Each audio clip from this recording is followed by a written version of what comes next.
Halo.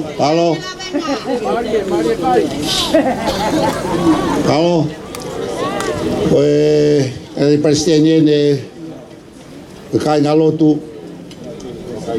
Tokaikolo unau mai malai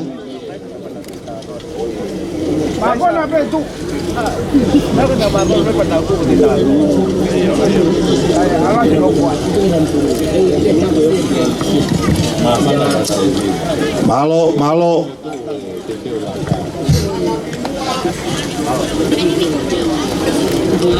So that should be 2, right?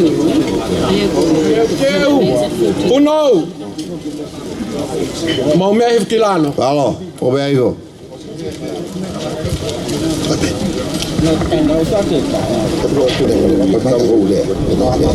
Whawhetai e lalanga ki e. Afe.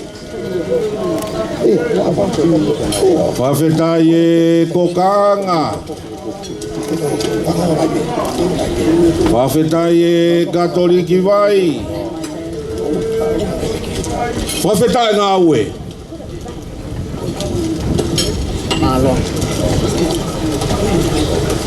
Ko kore ke u whakatapu ke o tua mafi. Ai a kua ana katoanga. Koe o tua ia.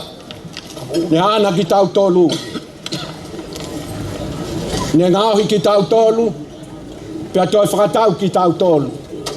Maulohua ki tau tolu. E he tai ha mai. Katoanga fia o ea honi. Whakatampu ki he tahine whakalangilangi o e katoanga tahine prinsesi Salote mafileo pilo levu tuita. Whakatampu ki he tama prinis kalauni ka koe palesen lahia koristu tuku. Whakatampu ki he tahine kuin fehuhu kuin halai valmataho. Whakatampu ki he korisi tutuku kotoape ma korisi lotonga.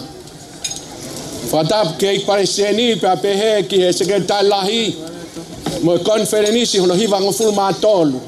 Siasu e siliana tawa taina o tonga. Pero kore ke hufanga. He kotoa ngai whakatampu kua sia whaki. Whamore mole iau. Te uwhai peha ki whakahohaa. Koe whakahohaa te uwhai. Koe koe manat me lia ia. Koe honga ia. Moe mahu inga ia. Koe tai ki au tua. Fotua kolisi mahu inga koeni. Kolis ko Tupou. Tavalu no. Uloa ki wha. Ramai tangata. Ko taketa multoni. Ko fotua e kolisi tavalu no. Ko fu mama ulolahia. Nagamata mape tonga te lango. Fanki ako kamata he tavalu avalu. Ki ako te upe. Ke beke iloai. Lau konga ke lau e folofola. Hoko maia, treta moltoni. Fie mau hene a fio ke ki teke iha ke olunga langi. Pea fotu lewa kolis ko Tupou. Ange koe ngau mea i. Uruaki kolisia. Fotu he pasifiki katoa. Kolis ko Tupou. Pea fai e treta moltoni toi ki teke o maa olunga ange he revolo e kolisi. Kamata ke ako at ke te siari. Pea mo university. Ngai lesoni, sainisi, astalonoma, siomita, asipa mo hafua. Frangai henihi, talange, molton, ke venga koe ke fotu university tonga, talia moltoni, ka fotu ha university tonga, koe hano kovi. Ko koristu ko Tupou, ko uraki university ya o Pasifiki, pia mo kotoa o tonga. Pas ki ai kainga. Kai kwa kolisi pe. Ko university. Na fotu he tavalu no. I kai ke ngata ia kainga. He ai koe ke hue mo puna oi tui ke kolis ko Tupou. A wata te tamul ton ki palasi. Faha ke ne afio. E o afio ke afio I. Ka hu ho mo puna go tui ko wiringa tonu ngu. E tatau pe ia mo tamsi ako ko toape. I kai ke ai fa ke he ia o hange ko fotu ai fonua ko tu I ho eki mo tua. Te nau tatau ko toape. Ko a o tali. Bea I o ange ai ne afio faia. Ko ia hu ko ia welinga tonu. Bea e tai meta. Kai ke mana tui pe ha ngana ne fai. Pe ko ngawe tua pe ko kuki. Kai ke lave I pena e lavea pena e vela. Oho mai ka ngawe me palasi. Ko ha mo ai tamsi o kai ke anga e ka me pe. Fa ho kwat ke ne afio trang sai pe ia. Tatau pe ia ma toi tamasi e taha. Ko e uluak holokia o tatau ai kakai ko toa pe. Ko ingata pe tongan ka Pasifiki. Ko laki fo tu ia me ko temukalati I he otmotu anga o fam Pasifiki kolis ko Tupou pas ki ai ko fo tu ia laki temukalati kai ke ngata ai ka nga kristiane fa veta I like he ki ko e talafu ko ni talafu lah ia pitu pe to esiafia ia to tangata hili atu ai kolis ko Tupou ko kamata tu watu te lango ko foi uhila ni kulo ba tufa ke o tu tonga lera ki e ama tu tulike fa fonua na utoki ulo leva mamangia tu motuanga fa lera ki ni ka misnale ki muri ama tatau tu Papua New Guinea Solomon mo feitu ko ia kai ke ngatai ko talaf ko na fotu he kere ko ni mama loa na esi me ai o fotu aki a kolistonga e ki tafaki pe ko I he ko kolistonga ko fanau tamaia a kolisko Tupou o wikai ko te hina a kolistonga ke kolisko Tupou he ko tau te hina na fa ke kolisko Tupou fanau tama ia kolistonga he ko katoa ka fai ako tiuta lahi katoa ka tiuta kolisko Tupou katoa tu kepe ai pure ko palang ko ai fie la ko loto famalo ki he tama ne taki mai kolistonga aneaf ave ai nau whakapapa ko kolisi ko Tupou ko tamai ko kolistonga ko foha whawhetai na wau mane afi wama nau tuku mo ui ke tau ni manoa o e nau tamai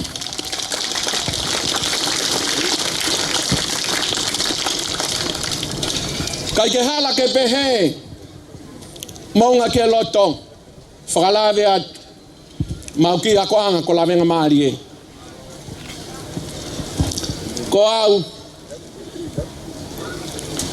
beamo senturi koloi ko matapule lahi lotonga e taulahi a mamani ko kau ia kau naite sau fau pula Pea moau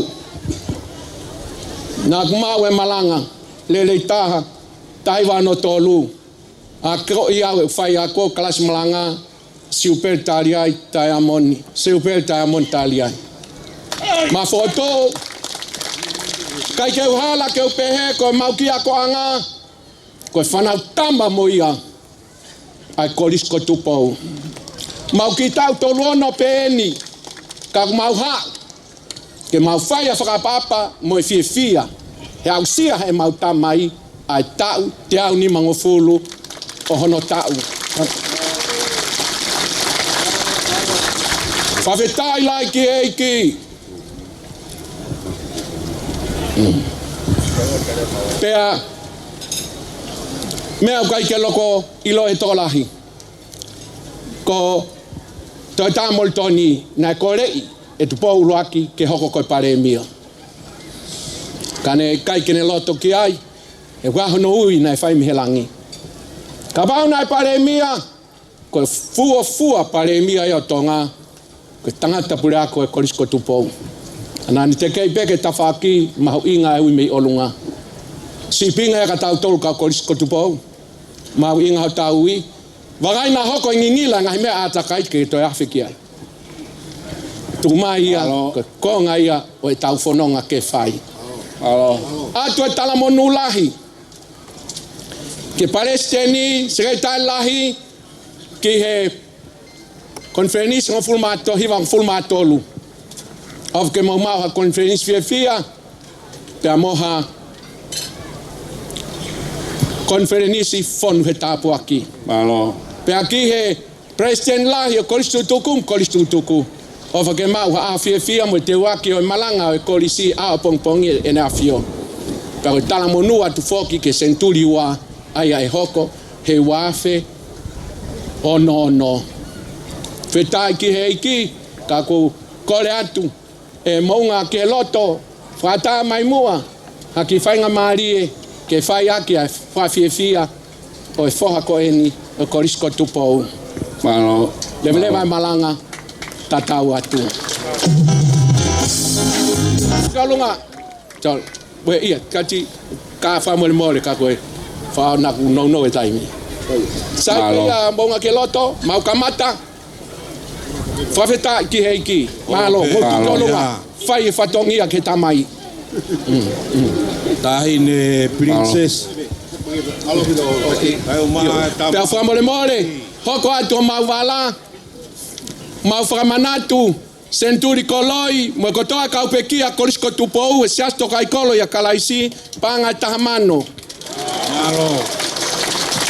Whakahoko atu ho mau wala mau tolu koini kei whainga maari e mo ui e kolisko Tupou panga ni mamano. Katoa panga ono mano ki he mau tamai. Malo.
Malo abito ai pasteni ka mai ka ngalotu ai kolo malo abito e alang mo tokoni.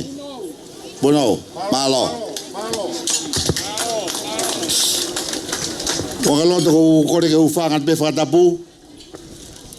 Pangata fai kitu ka hoka pe tau ipol kalama. Ko famana tu ni o hoko atu bokadak. To pe minite wanima ko hoko ipol kalama e konferenisi. Famalo ke Sesquicentenary lahi mari ke hoko atu ai famalo ko.